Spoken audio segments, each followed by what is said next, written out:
Mother Teresa, a mystery and a saint. She was known for miracles. One time in Lebanon, she came up to the general and she said, "There's going to be a ceasefire," and nobody had heard about it. Within 15 minutes, the general was amazed to find out there was a ceasefire.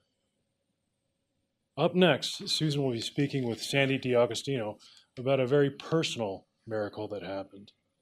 It's a story about adventure, an odyssey, travel, a chalice, and two brown bags. Take a look.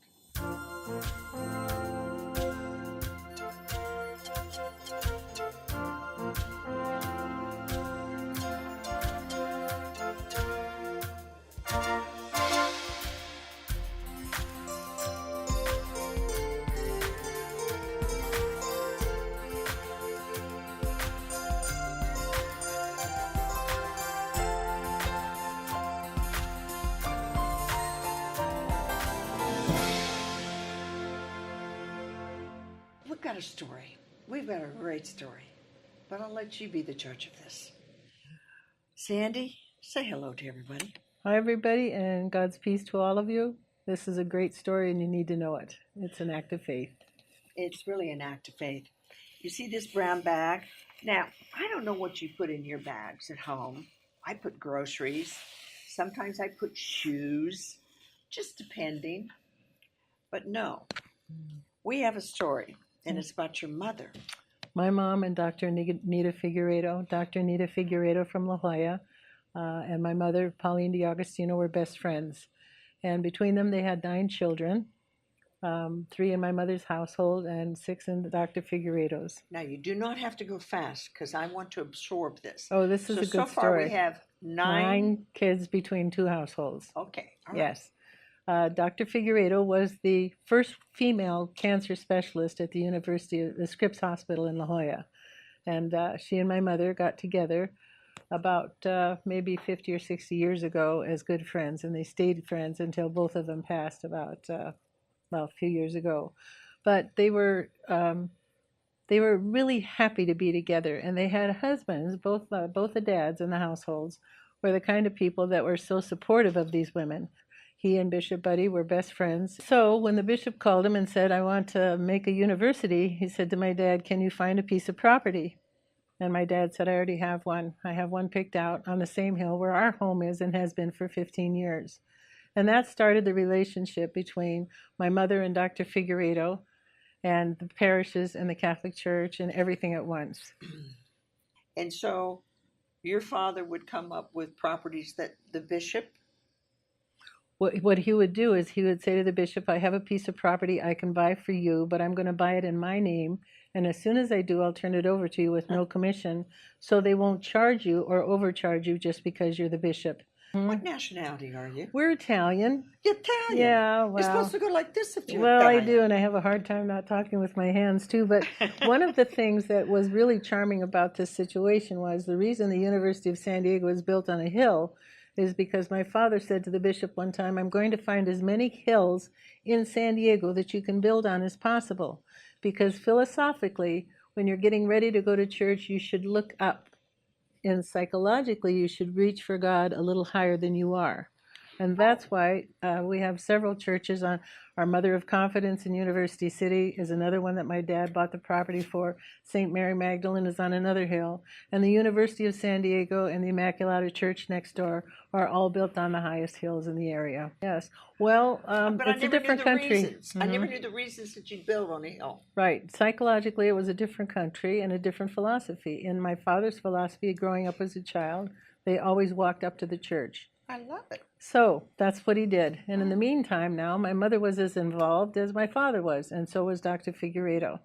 My mother and Dr. Figueredo, for their contributions to the Catholic charities and the Catholic unity in our San Diego area, were both asked to be members of the Holy Sepulchre. Mm-hmm. And so they traveled together, and whatever they did together for a month or a month and a half, they did as roommates. But the best of all is the fact that they took this trip together. Dr. Figueredo called my mom one day and she said, "Pauline, dear, I need to get a hold of you. Do you have some time for me this week?" And the story is called A Walk of Faith and the Chalice, because that's the story. And it's been used in retreats all over everywhere because so many priests now have heard this story from one of the children. There were 9 of us that couldn't say anything until it happened. When my mom went to visit Dr. Figueredo for lunch, that's where the story began. Before you begin the story, I must digress. Okay. Just for a moment, where were you born? I was born in New York, but my sister was very ill when she was older, and we took her to Mayo Clinic, and they told us she would not make it through another drastic winter. So we had to go someplace, Texas, Arizona, California. We knew one family that had been neighbors of ours in New York, and we called them in San Diego, and they said, we have a 5-bedroom house, bring both babies out. So we traveled on a Marine troop train that was on their way to the war with 3,200 Marines. Oh, yeah. And we still have a love for the Marine Corps because of that. Hoorah. Because I was less than 10 months old when we started out, and we went across country on a train with a medical pass stapled to both of us. Now, what we're going to be talking about basically is a brown bag. Exactly. Brown Actually, bag. it was a double brown bag, like one of those which you'd see with the big handles at Trader Joe's, except at that time I don't think we even had a Trader Joe's. And we're not doing a commercial for Trader Joe's. However, it's a good place. No, what is it's just the idea that it was a big brown bag, double bagged with handles on it. Right. And that's how the story starts. What happened was Dr. Figueredo called my mom, and they talked to each other. They always called each other dear. And one day she called my mother, and she said, Pauline, dear, she said, I need to get together with you if you don't mind. She said, I have a little project I want to talk to you about, and I need your input. And my mother said, okay, today is Monday. What do you have on your calendar? Well, Dr. Figueredo did rounds at the hospital, but she also had a medical practice in her home in La Jolla. And she said to my mother, well, I only do mornings in La Jolla at the house, and after that, Tuesday afternoon, I have free. Let's go to lunch tomorrow. My mother said, okay. I go to the dentist at 10. I'll see you at noon. So they went to lunch together, and Dr. Figueredo said to my mother, Pauline, dear, she said, I need some help. My nephew, who was a Monsignor in Costa Rica, where I lived before I married and came to America, passed away recently. And she said he was a Monsignor, and he left me, because we were so close when we were younger, in charge of his will and his estate. And she said to my mother, and he left a chalice for Mother Teresa of Calcutta, and I have to figure out how to get it there. And my mother said, all right. And she said, well, there's a little bit of a problem, Pauline, dear. She said, you see, because when he became a Monsignor, she said, the family got together, and in order to celebrate how thrilled they were to have somebody elevated to the office of Monsignor in the Holy Orders, she said, we took all the wedding rings from about 4 or 5 generations, and we encrusted it in a chalice for my nephew. Oh, they took, okay, I think I heard what you said. Diamonds, emeralds, sapphires, rubies, every beautiful gem you could think of, and they covered the chalice with these gems from their wedding rings. So she said, it's not just a chalice, it's worth about $1.3 million, I suppose. $3 million, I suppose. $1.3 million. I suppose. Uh-huh. And my mother said, all right. That's the way they talked to each other. It was so cute. And she said, all right, so what I need now, Pauline, is for you to help me figure out, I can't mail it, but I have the papers proving that I'm allowed to have it. And I have the papers proving in his will that I must give it to Mother Teresa in order to close his estate. Now, what we have to figure out is how to get it there. Okay. We know why you can't mail it. Right. Okay. The Monsignor's name was? I think it's just Figueredo. Okay. All right. And Costa Rica. Okay, Costa Rica. Okay. Now, we don't have a picture of it. No, but there's a reason that we don't, because Okay, tell me that before nobody we move on. wanted to see it or to know about it, including the kids, because of the fact that if they were going to do something with this chalice on the way to the other side of the world, I mean, we're looking at San Diego here, and we're going all the way 2/3 of the world away to get to Mother Teresa. And we figured if anybody said anything or had a picture or a photo or anything, except the 2 women that were going, there could be a problem of somebody saying something, and then they would be in danger. Well,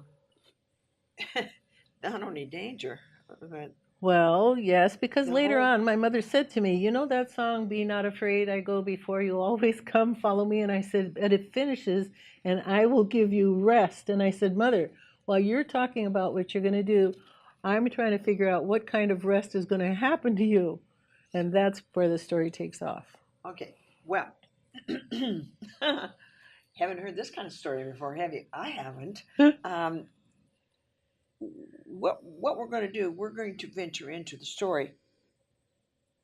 I've never heard the story before, Okay, so it'll be news to me, and hopefully it'll be news to you as well, because we're in for a story, and absolutely. because of that, we'll be right back. You bet. Thank you.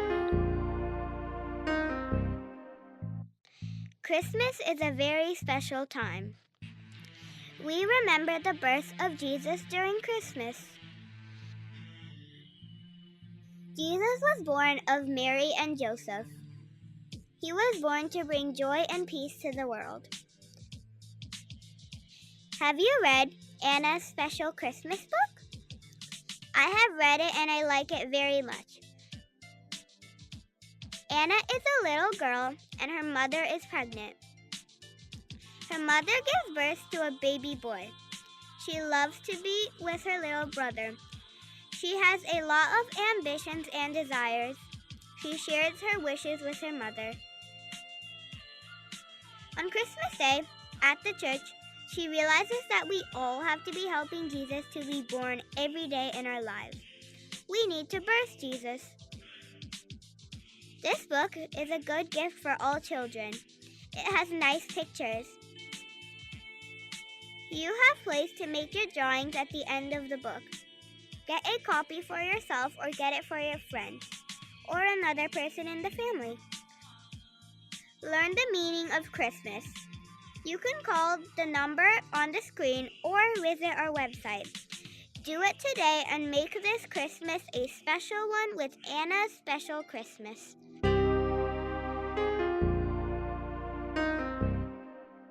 Let's go with the story. Well, so my mother said in the middle of lunch, well, dear, there's no problem. We'll take it. And she said to my mother, well, do you really think we should and could? And my mother said, absolutely. And she said, so do I. So my mother said, as long as we're together, now think what we're doing. We're taking something beautiful from a priest who was lovingly giving it to somebody at the other end of the world who's a nun, who has a convent and a chapel. And from there, this chalice will be presented at Mass. And so we're doing it for Christ. So how could anything go wrong? Which sounds great when you're saying it to two people, but not to their 9 kids and the 2 husbands that are sitting at home and haven't heard this yet. Mm-hmm. So Dr. Figueredo said to my mother, well, Pauline, dear, what do you think is the best way for us to do this? And my mother said, well, you know those big brown paper grocery bags that have the handles? And she said, of course. And she said, well, why don't we double pack one of those?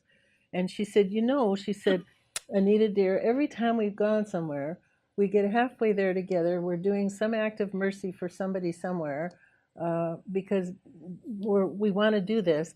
But she said, we lose our pajamas and our nighties and our underwear and our lingerie. So she said, I would like us to pack this chalice in our fresh pajamas and our nighties, and we'll put the bottom with our lingerie so it won't bang when we set it down, but it'll be cushioned and it'll be safe. You take one handle, I'll take the other, and we'll walk it to Mother Teresa's in Calcutta. And Dr. Figueredo said, all right, let's do that. And that's how the story starts. Well, that was fine, except I was living at home. I was teaching. I've been teaching for 52 years now, but I was teaching. And I said when I came home that day from teaching, Mom, how'd you do with lunch with Dr. Anita? And she said, lovely, but we are going to send a telegram to Mother Teresa, and we're going over there. My mother was a linguist. She spoke several languages, so her job was to be a tutor for graduate students at the University of San Diego when they wanted to get a master's or be above in languages. Mm-hmm. And so she and Dr. Anita, when they discussed anything, they were in prime time with each other because they agreed to almost everything each other said. Mm-hmm. Well, it's not the same way when you say to a family, we're going to Calcutta and we're going to send a telegram to Mother Teresa, but we'll probably be there 5 weeks. However, and my mother said, however, I'll tell you the rest on Sunday when we have dinner. Italian people and people of Latin cultures usually go to Mass first and then have a big family dinner on Sunday. That was a tradition in their house and ours.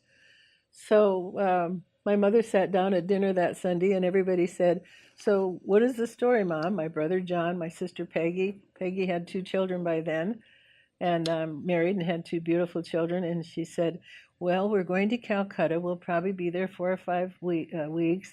We're going to be, I'm going to do all the paperwork in several languages for Mother Teresa so she can catch up on her correspondence. Dr. Figueiredo's going over there to teach new techniques to the nurses and also work with critical patients. And we're taking a chalice that's encrusted with diamonds and rubies to the chapel in Calcutta. That wasn't the PS, though, was And it? we just, and for a minute, you know, everybody is eating dinner and shaking their heads, and then all of a sudden everybody started doing this, you know. And I said, Mom, really? You know, even my voice changed. And she said, really? She said, there's absolutely no problem. It's Anita and I. And look what we're doing. We're going across the world to take something to somebody else so they can celebrate the Mass with a beautiful chalice. And my brother said, but Mom, wait a minute. You're going, you know, halfway across, more than halfway across the world. There are people, if they knew you had something like that, that would be willing to knock you over the head for it or whatever. Oh, well, she said, that's all right, too, because nobody's going to know but our children and our family. Not the housekeeper, not the nurses, nobody. Nobody's going to know anywhere. So we're fine. Now, Dr. Nita is saying the same thing to her family. She has one son that's a paramedic, one that's a fireman. Her daughter, of course, was my second child, Angelo's pediatrician. And they're all sitting there having dinner, and everybody said, wait a minute, Mom, what are you taking? You know, and she said, well, I'm taking your uncle's chalice to Mother Teresa. And everybody did, no, you're not doing that. We're just not doing that. No, she said, you're not doing that. Pauline and I are, and we're going to be fine. Well, we had 2 weeks to get ready to try and talk them out of it. Nothing. I would say something very subtly like, Mom, I'm really worried about this. I just can't sleep. I'm going to pray on it, but I'm really worried.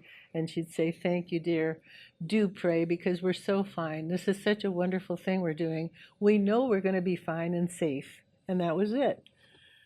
So, you know, in those days in San Diego's airport, you could walk out to the tarmac, take them up the stairs, even put them in their chair. Nobody paid any attention at all.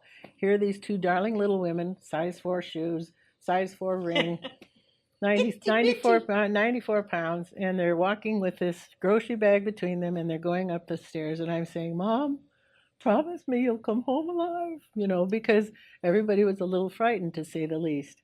And they're waving and blowing kisses and smiling from end to end. They were delighted. So now somebody hollered, let us know when you get there, because we were frightened. We were a little bit apprehensive for sure.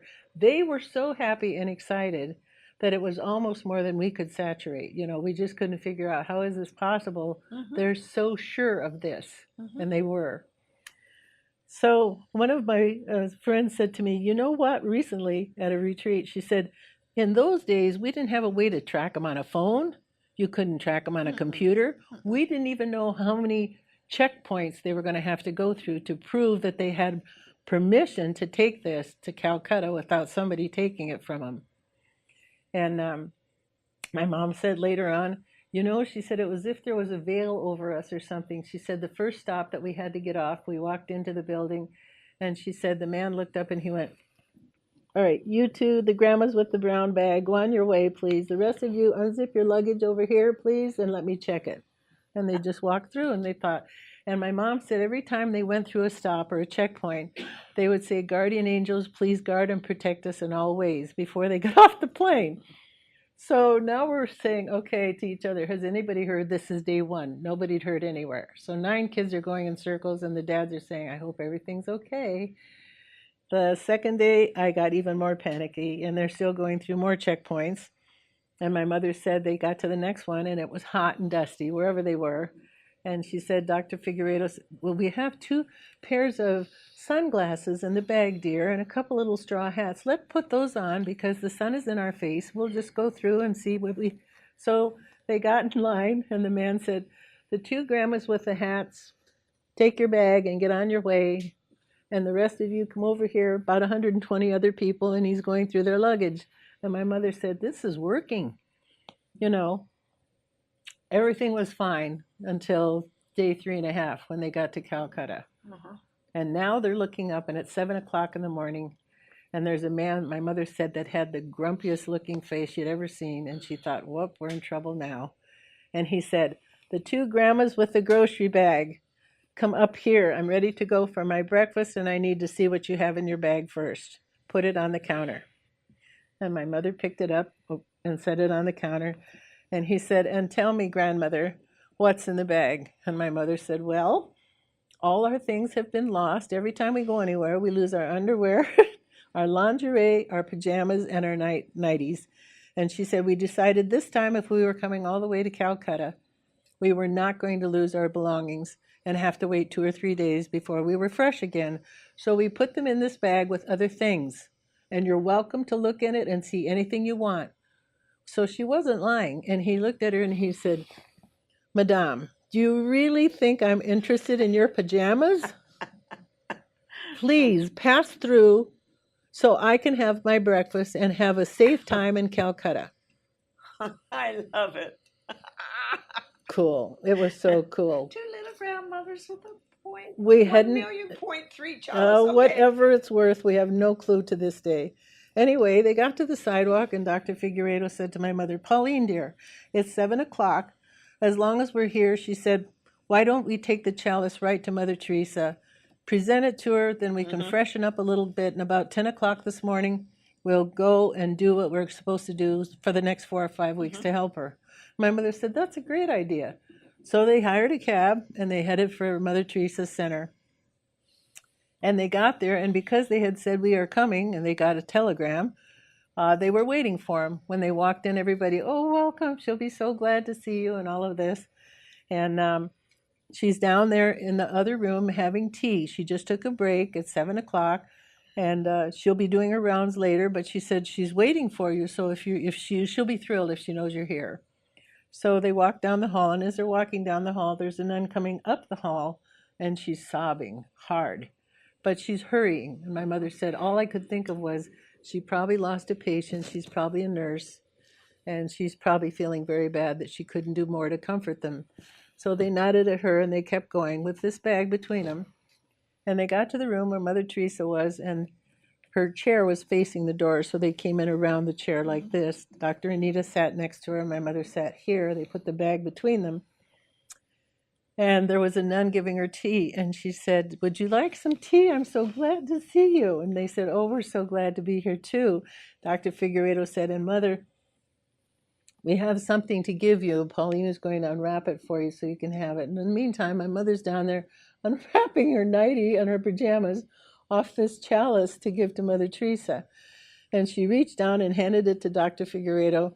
And Dr. Figueredo handed it to Mother Teresa, and Mother Teresa has it in her hands, in her lap, like this. And she said, this is what we brought you. She said, my nephew passed away, and he willed our family chalice to you for your chapel. And Mother Teresa said, how lovely. Isn't that wonderful? And she looked at the nun that was serving the tea to my mother and Dr. Figueredo, and she said, would you help me, please, sister? And she said, yes. She said, will you go get the nun that's in charge of chapel and call her in? Tell her to come right away. She said, of course, Mother. So she disappeared, and pretty soon this nun came running around the chairs and right in front of Mother Teresa, who's sitting there with this chalice. And she leaned over and she said, please take this, sister, to the chapel. And she said, and please understand that our Lord did provide, and a half an hour early. And as she said that, somebody heard, bing bong, bing bong, bing bong, bing bong, 7:30.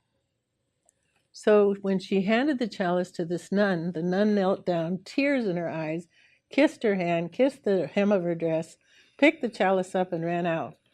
And my mother and Dr. Figueredo said, okay, whatever, we're taking care of it, it's done. Well, They went on to freshen themselves, and they were gone until about 10 o'clock that morning. When they came back, they did rounds. My mother did the business in the paperwork in the office. And later in the evening, 9 o'clock or 10 o'clock that night, they saw this same nun again. And before evening was over, my mother walked up to her and she said, "Sister, may I ask you something?" And she said, "Yes." And she said, "Every time we saw you today, you were crying. But," she said, "we would like to know if there's some way we could help you, because you had tears in your eyes when you were running up. You had tears in your eyes when you left." And she said, "And now you have tears in your eyes because I'm talking with you." And she said, "I have worked with Mother Teresa for a long time. I've been in her company for a long time." But she said, "I told her this morning at 6 o'clock that when I went to the chapel, it had been broken into, and parts of the wall and the window were missing. It was all over the floor, and they had stolen all the things we needed for a Mass, especially the chalice. I could replace what we needed in the way of a silver plate for the master host and the bread of life, but how was I going to have a chalice? So what did I do? I came to Mother Teresa. And she got the chalice. And that's the time that we have left. If you have a mission, I suggest you do the same. If you have a vision, carry it through. That's our time, Sandy. Thank you. All I can say is that it started the Mass at 8 o'clock with the cardinal, bishops, and priests and the entire community. And when they lifted the chalice, everybody took a deep breath. And it's a walk of faith, and it worked. And it worked. Wonderfully. And we thank you. And we thank you because it worked. Thank you, Lord.